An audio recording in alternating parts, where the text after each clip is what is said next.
आप सीक्रेट भेद समझ रहे हैं कि नहीं समझ रहे? कि आप कुछ भी कर लें, फिर जब आप वचन के खिलाफ हैं, आप कुछ भी कर लें, आप वहां नहीं पहुंच पाए।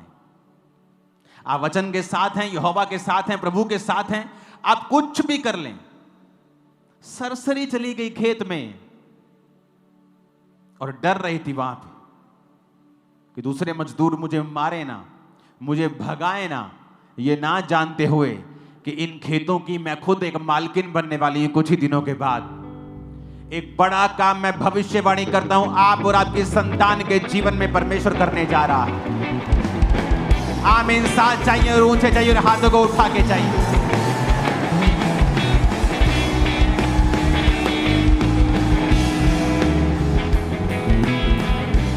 हालेलुया। आपको मालूम नहीं होता, जब आप प्रभु के साथ वफादार होते हैं ना, आपको नहीं पता किस दिन आपका नंबर आएगा और किस दिन एक ऐसी घटना होगी जो आपकी लाइफ को पूरी तरह से बदल देगी। वेट करें, यहोवा की बाट जोहते रहें, उस पर भरोसा रखें। उसने आपको छोड़ा नहीं है, उसकी पलकें नित्य आपको जांचती हैं। वो धर्मी को नित्य देखता है, उसकी पलकें नित्य आपको जांचती हैं। इस धरती पर इत्तेफाक से कुछ नहीं होता, सब कुछ कंट्रोल में खुदा के।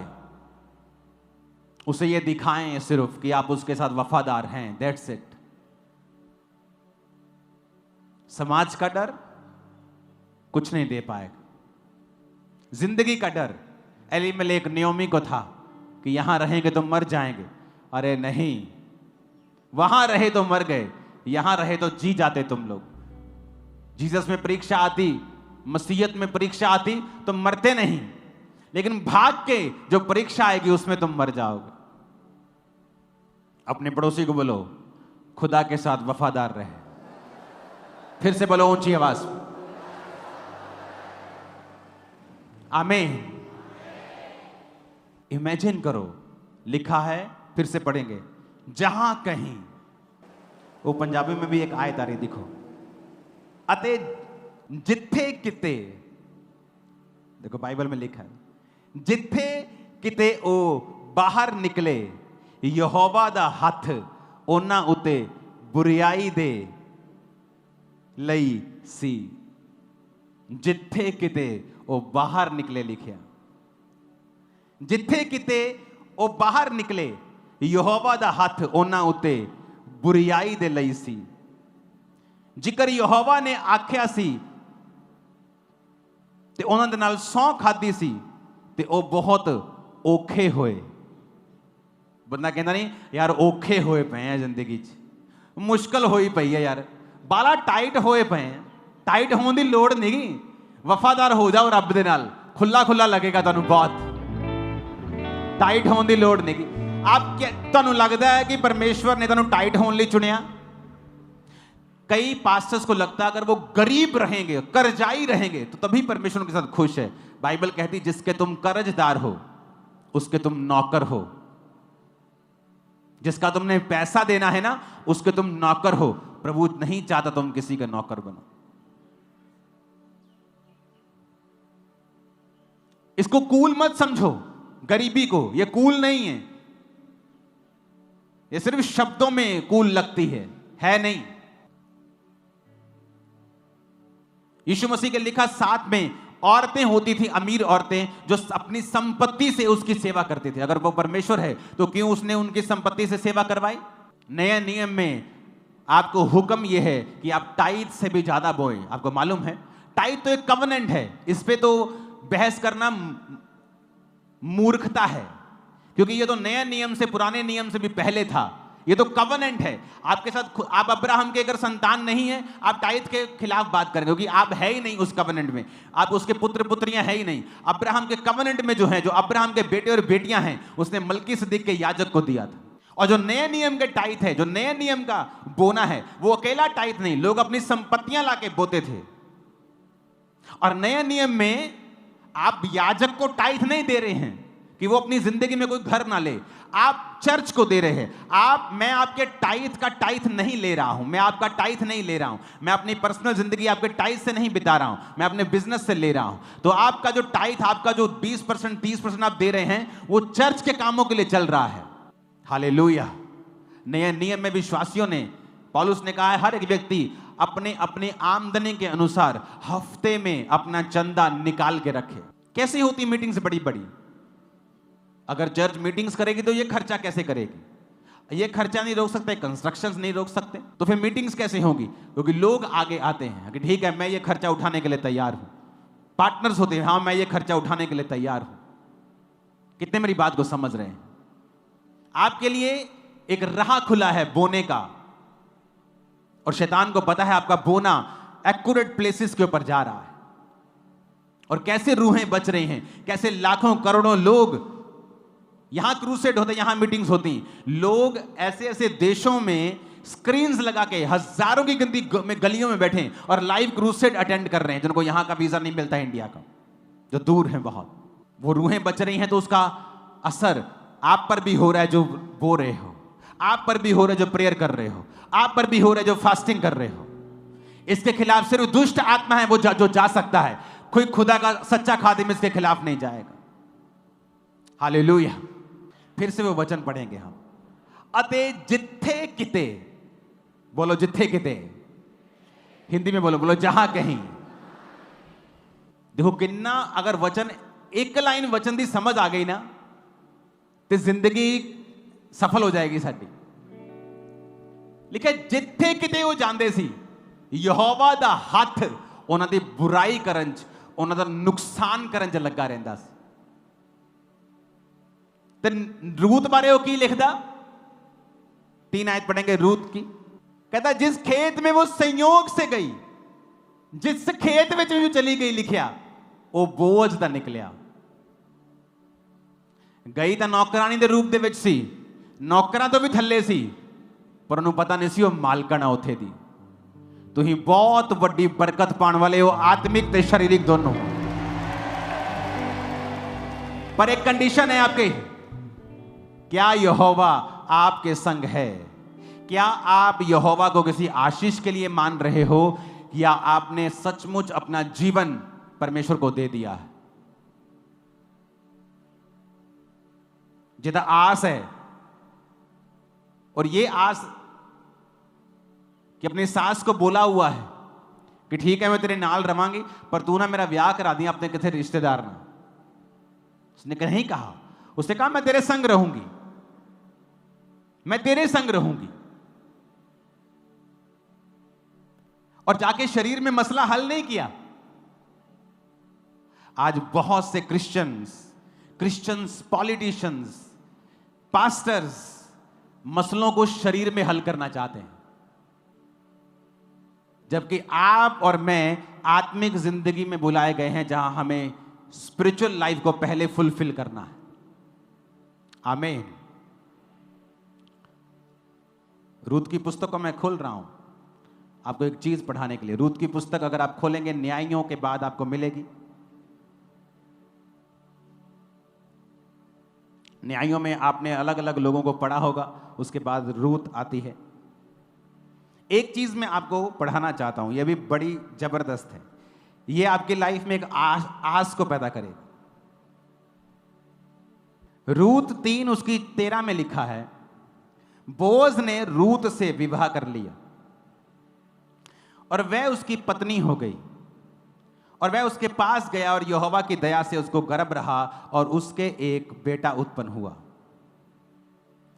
स्त्रियों ने नयोमी से कहा, यहोवा धन्य है जिसने तुझे आज छुड़ाने वाले रिश्तेदार के बिना नहीं छोड़ा, इज़राइल में इसका बड़ा नाम हो। ये तेरे जी में जी लेने आने वाला, तेरे बुढ़ापे में पालने वाला हो, क्योंकि तेरी बहू जो तुझसे प्रेम रखती और 7 बेटों से भी तेरे लिए श्रेष्ठ है, उसी का ये बेटा है। नयोमी उस बच्चे को गोद में उठाकर उसकी धाय का काम करने लगी। उसकी पड़ोसिनों ने यह कहकर नयोमी के एक बेटा उत्पन्न हुआ है, लड़के का नाम ओबेद रखा, यिशै का पिता और दाऊद का दादा वही हुआ। आपने ध्यान से पढ़ा? आपने ध्यान से नहीं पढ़ा। 17 को पढ़ेंगे फिर से। 17 से पहले 13 को पढ़ेंगे ऊंची आवाज में। 1 2 3 बोलूंगा, ऊंची पढ़ना, ओके? 17 13 को पढ़ेंगे। 1 2 3 क्वायर पढ़ना इसको। तब बोज ने रूत से विवाह कर लिया। 1 मिनट, दूल्हा कौन भाई? बोलो ऊंची आवाज, बोज। दुल्हन कौन है? रूत। दूल्हा कौन? मैं छटना नहीं तो टीचर है मैं तो आज, जब तक तुम ऊंची आवाज नहीं बोल। दूल्हा कौन? दुल्हन कौन? रूत। 17 एच लिखा वो पढ़ांगे। और उसकी पड़ोसिनों ने यह कहकर नायोमी का एक बेटा उत्पन्न हुआ है। पुत्र किदे होया? बेटा किसका? किसको बोल रहे? बेटा किसके हुआ? पर बेटा किसके हुआ था?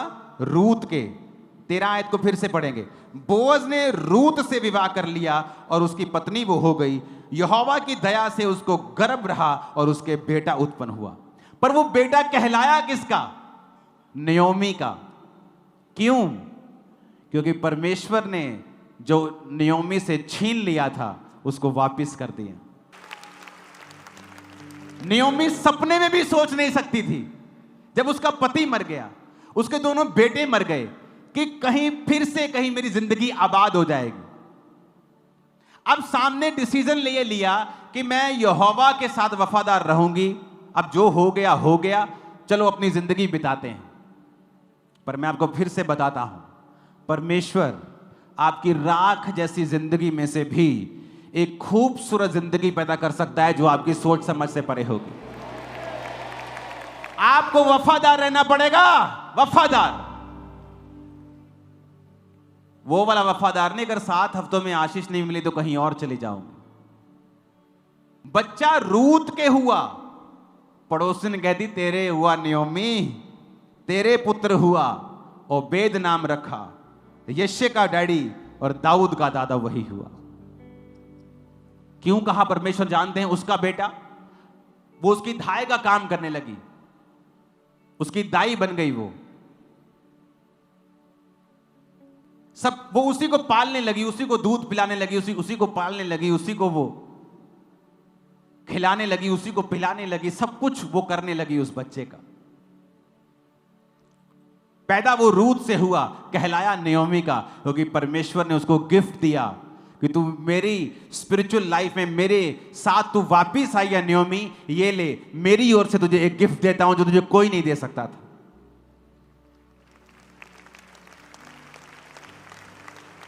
अब नयोमी का एक बेटे समान रिश्तेदार था बोअज। 7 बेटों से भी उत्तम एक बहू थी रूत, और एक ओबेद नाम का एक बच्चा भी था जो उसका कहलाया। परिवार हो गया कि नहीं पूरा? और कहां से पूरा हुआ? एक राख से। वो भी उसी की गलती की वजह से राख हुआ था। औरत नहीं कह सकती कि मेरे पति ने कर दिया। कि एलीमेलेक ने कहा, अगर एक औरत चाहे तो अपने हस्बैंड के डिसीजन को चेंज कर सकती है, अगर वो खुदा का बनाया हुआ डिसीजन नहीं है तो। पर नहीं किया उसने। संसारिक चीजों में बिजी, अपने बेटों में बिजी। पति कह रहे अच्छा कोई बात नहीं, गलत तो लग रहा है लेकिन क्या करें, और सब कुछ गवा के वापिस आई। तो परमेश्वर ने कहा अब तुम मेरे पास आई है, मैं तेरी जिंदगी को फिर से हरा भरा कर दूंगा। अब वो जहां गई, जिस खेत में, वो बोअज का निकला। और यहोवा दूसरी तरफ कहता है, इजरायली जब मुझसे फिर कर और परमेश्वर को मानने लगे, तो लिखा यहोवा का हाथ जहां कहीं वहां जाते, जहां कहीं, जिथे किते, जहां कहीं वो जाते थे उनकी बुराई करने में लगा रहता था। तो क्या मैटर करता है? मैटर यह करता है कि मेरी लाइफ में मैं प्रभु के साथ वफादार हूं कि नहीं हूं। मैंने एक्सपीरियंस किया है। संपूर्ण पवित्रताई में चलना शुरू कर दो, संपूर्ण पवित्रताई में। कंप्लीट सिद्धता में आप मैग्नेट बन जाओगे ब्लेसिंग के लिए। आप देखना क्या होता है, आप देखना क्या होता है, खिंची चली जाएंगी आशीषें और सब बरकतें, आत्मिक शारीरिक वो कैसी भी हो आपकी ओर। देखना क्या होता है, सडनली कुछ ऐसा होगा जो आपने डिजाइन नहीं किया होगा, सोचा नहीं होगा। मेरी लाइफ में हुआ है, सेवकाई में हुआ है। ऐसे लोग एंटर करेंगे जो आपका भार उठा लेंगे। बात वफादारी की है।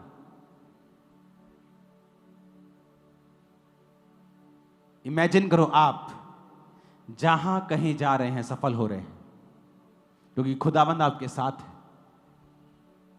और जब परमेश्वर आपके संग नहीं, जहां कहीं आप जा रहे हैं आपको पता है कि परमेश्वर आपके संग नहीं, तो रिजल्ट क्या होगा अब आप निकाल लेना। God bless you all. मेरा बिलीव है आप लोग इस वचन को समझ चुके होंगे और अपनी जिंदगी परमेश्वर के साथ तौबा करते हुए बिताएंगे। अगर वो नयोमी को, उस छूछे हाथ वाली, खाली हो चुकी, कड़वी हो चुकी नयोमी को फिर से हरा भरा कर सकता है, वो आपको भी हरा भरा करने वाला है। कोई भी आपकी कंडीशन नयोमी से बुरी तो नहीं होगी।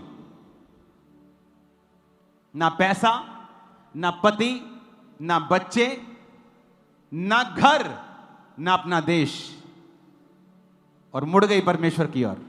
क्या है आपकी प्रॉब्लम? नथिंग।